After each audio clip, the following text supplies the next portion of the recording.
Hi hello guys నమస్తే అందరికీ నేను మీ BTR welcome to BTR film laboratory Bigg Boss season 9 episode 25 updates చూద్దాం. ఇమాన్యుయల్, శ్రీజ, తనూజ, కళ్యాణ్ వీళ్ళంతా కలిసి ట్రూత్ ఆర్ డేర్ గేమ్ ఆడారు. ఆ గేమ్ లో కళ్యాణ్ వైపు బాటిల్ అనేది స్పిన్ అవడం జరిగింది. అప్పుడు అందరు అడిగారు కళ్యాణ్ ని ట్రూత్ ఆర్ డేర్ అని. ట్రూత్ అని చెప్పాడు. అయితే ఈ హౌస్ లో ఎవరిని లవ్ చేయొచ్చు అని అడిగారు. అయితే అప్పుడు కళ్యాణ్ తన మనసులో మాట చెప్పాడో లేకపోతే ఏంటో తెలియదు కానీ తనుజాన్ లవ్ చేయొచ్చు అని అన్నాడు. మనకి చూస్తుంటే ఎక్కడో ఇంట్రెస్ట్ ఉందేమో అని అనిపిస్తుంది కళ్యాణ్కి. అది లేకుండా ఆ డైలాగ్ అయితే రాదు, ఆ మాట రాదు. సో వెయిట్ చేయాలి ఏం జరుగుతుంది ఏంటి అన్నది వాళ్ళిద్దరి మధ్యలో. బట్ తనుజాకి అలాంటి ఇంటెన్షన్ లేదు, కళ్యాణ్కి అయితే ఉంది అని తెలుస్తుంది. ఎందుకంటే ఉమెన్ ఈజీగా అట్రాక్ట్ అవుతున్నాడు. బట్ ప్రాసెస్లో జరగవచ్చు జరగకపోవచ్చు. చూస్తే కనుక కళ్యాణ్ నాగార్జున సార్ క్లాస్ పీకడం వలనో లేకపోతే హౌస్ మేట్స్ అంతా కలిసి ఎలిమినేట్ అయినప్పుడు చెప్పడమో లేకపోతే వాట్ ఎవర్ ఇట్ మేబీ ఈ ప్రాసెస్లో కళ్యాణ్ గేమ్ని అర్థం చేసుకోవడం మొదలుపెట్టాడు. రివోల్ట్ అవ్వడం స్టార్ట్ చేశాడు. చాలా వైల్డ్గా గేమ్ ఆడుతున్నాడని చాలా క్లియర్గా తెలుస్తుంది. అటాకింగ్ మోడ్లో ఉన్నాడు. ఆ బాల్స్ గేమ్లో కూడా ఫుల్ అటాకింగ్ మోడ్లో గేమ్ ఆడాడు. తన టీంని గెలిపించుకున్నాడు. రెడ్ టీంకి తను నేనే ఇక్కడ అంతా సపోర్ట్ అని చెప్పి ప్రూవ్ చేసుకొని చాలా ట్రై చేశాడు. సో అందులో కొన్ని స్టేట్మెంట్స్ పాస్ చేశాడు. రీతు వర్మ విషయంలో ఆ బాల్ అక్కడ పెట్టు, ఏమవద్దు చూసుకుందాం, ఇలాంటి స్టేట్మెంట్స్ అయితే ఇచ్చాడు. బట్ అవన్నీ పార్ట్ ఆఫ్ ది గేమ్. అంటే ఆ హీట్ ఆఫ్ ది మూమెంట్లో అలాంటి వర్డ్స్ వచ్చేస్తాయి సెంటెన్సెస్. బట్ ఏంటంటే మనం అంత ఇంటెన్షనల్గా తను ఏదో హర్ట్ చేయాలనో మెంటల్గా హర్ట్ చేయాలనో ఏది అని ఉండడో నాకు తెలిసి దాన్ని కూడాను రీతు వర్మ టేక్ ఇట్ ఈజీగా తీసుకుంటే బాగుంటుంది. చూసుకుందాం అంటే రీతు వర్మ చాలా విషయాలు మాట్లాడింది, అలాగైతే చాలా డైలాగులు వేసింది రీతు వర్మ. బట్ ఏంటంటే అవన్నీ అందరూ తీసుకుంటే కనుక ఈ పాటికి రీతు వర్మ హౌస్లోంచి బయటకు వెళ్ళిపోవాలి. బాల్స్ టాస్క్లో రెడ్ టీం గెలిచిన తర్వాత red team captain Kalyan Bigg Boss ఒక ఆపర్చునిటీ ఇచ్చాడు. మీరు నెక్స్ట్ వీక్ కెప్టెన్సీ కంటెండర్గా కళ్యాణ్ ఆపర్చునిటీ తీసుకోవడం జరిగింది. తన గేమ్ని తను ప్రూవ్ చేసుకుందామని ట్రై చేస్తున్నట్టు క్లియర్గా కనిపిస్తుంది మనకి. బాల్స్ టాస్క్లో బిగ్ బాస్ కొంతమందిని ఎవరినైనా సరే సంచాలక డెసిషన్ తీసుకోవచ్చు, వాళ్ళని బయటకు తీసేయచ్చు టీంలోంచి అని చెప్పారు. దానికి ధీమాన్ చేసిన మిస్టేక్ ఏంటంటే టీంలోంచి తీసేయాలి అన్నది అర్థం కాక సపోర్టర్స్లోంచి తీసేసాడు శ్రీజాని. శ్రీజ అనేది బిగ్గెస్ట్ సపోర్టర్, ఎందుకంటే చాలా యాక్టివ్గా ఆడుతుంది శ్రీజ. ఆ బాల్స్ గేమ్లో సన్నగా ఉంది కాబట్టి పరిగెత్తడం ఈజీగా అవుతుంది. ఆ ఎదుటి వాళ్ళకి చాలా కంఫర్టబుల్గా అనిపించింది అది. బట్ శ్రీజాని ఎలిమినేట్ చేయడం వలన కొంచెం అట్మాస్ఫియర్ అంతా కొంచెం డిస్టర్బెన్స్గా అనిపించింది. బట్ గేమ్ కూడా కొద్దిగా వీక్ అయింది అనిపించింది. గేమ్ కూడా కొద్దిగా వన్ సైడ్ అయిపోయినట్టు అనిపించింది. శ్రీజ ఉంటే ఇంకొంచెం బాగుండేది గేమ్. దానికి ప్రాపర్గా రీజన్ కూడా చెప్పలేదు డిమాన్. ఎందుకంటే నేను మై డెసిషన్ ఈజ్ ఫైనల్, నువ్వు బయటకు వెళ్ళిపో అనే ఒక ఆలోచన మీద స్టాండ్ అయి ఉన్నాడు. వెరీ గుడ్, తన ఆలోచన మంచిదే. ఎందుకంటే సంచాలక decision is the final. But at least ఒక రీజన్ అనేది చెప్పాలి, చెప్పలేదు. దానికి శ్రీజ అఫెండ్ అయింది.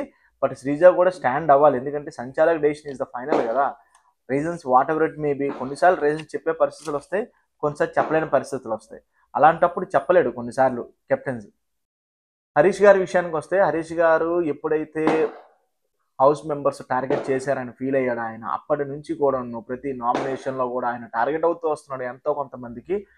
అట్ ద టైం రివోల్ట్ అవ్వకుండా తను మళ్ళీ బ్యాకప్ చేసుకొని మళ్ళీ గేమ్ ఆడేలాగైతే కనిపించట్లేదు. లోన్లీగా కూర్చొని సఫర్ అవుతూ ఇబ్బంది పడుతూ ఎవరితో మాట్లాడకుండా ఒక ఒక లోన్లీ ఒక జోన్ క్రియేట్ చేసుకొని దానిలోనే ఉంటున్నట్టు అనిపిస్తుంది. అలాంటిది హౌస్ హార్మనీకి అలాంటిది కొంచెం ఇబ్బందే.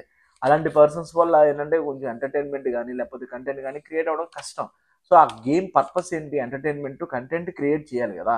సో దానికి హరీష్ గారు ప్రాపర్గా లేరు. ఎందుకో నాకు ఈ వీక్ తను ఎలిమినేట్ అవుతాడేమో అనిపిస్తుంది. బట్ అలాంటి స్ట్రాంగర్ పర్సన్ కమ్బ్యాక్ ఇస్తే గట్టిగా ఉంటుంది. సో ఆడియన్స్ కానీ నాగార్జున గారు కానీ ఎలాంటి డెసిషన్ తీసుకుంటారన్నది మనకు తెలీదు, వెయిట్ చేయాలి. బట్ ఏదైనా సరే హరీష్ గారు కమ్బ్యాక్ ఇస్తేనే బాగుంటుంది. అలాగే ఆడితే వేస్ట్ హౌస్లో.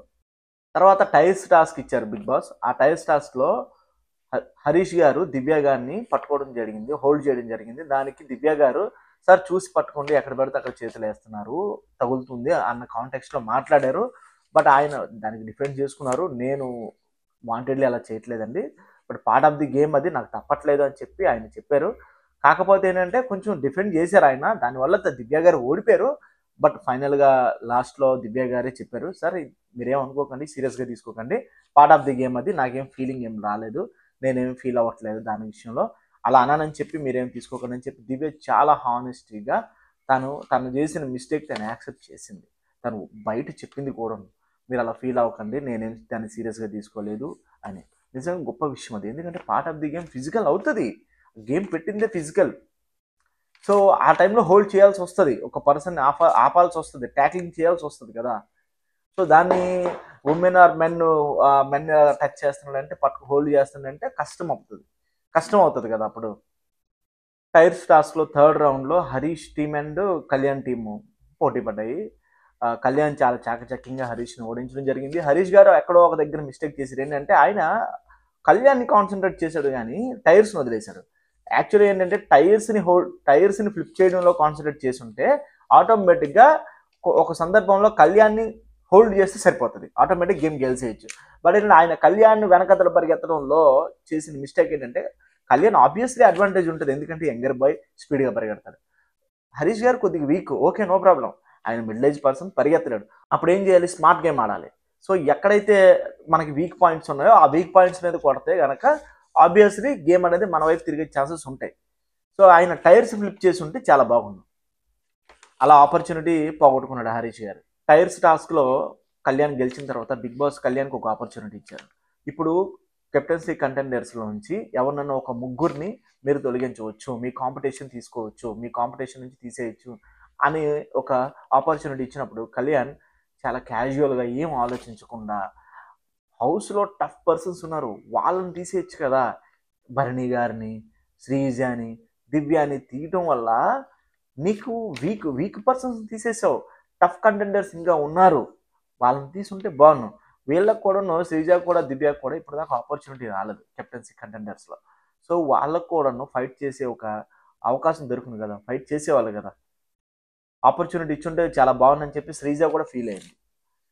సో చూద్దాం ఈ వీక్ ఎవరైతే ఎలిమినేట్ అవుతారో, సెలబ్రిటీస్లోంచి ఎవరన్నా ఎలిమినేట్ అయితే బాగుంటుంది అనిపిస్తుంది. మనం కాన్ఫిడెంట్గా చెప్పలేము, బట్ మజా కావాలంటే, గేమ్లో మజా కావాలంటే కనుక ఒక సెలబ్రిటీలోంచి బయటకు ఒకరు వెళ్తే కనుక ఇంకొక ఎవరన్నా సరే సెలబ్రిటీ వస్తే బాగుంటుంది. ఒక కామన్ పంపించి ఇంకొక సెలబ్రిటీని తీసుకొస్తే కొంచెం ఇబ్బందిగా ఉంటుంది, ఎందుకంటే కామనర్స్ తక్కువ మంది ఉన్నారు కాబట్టి.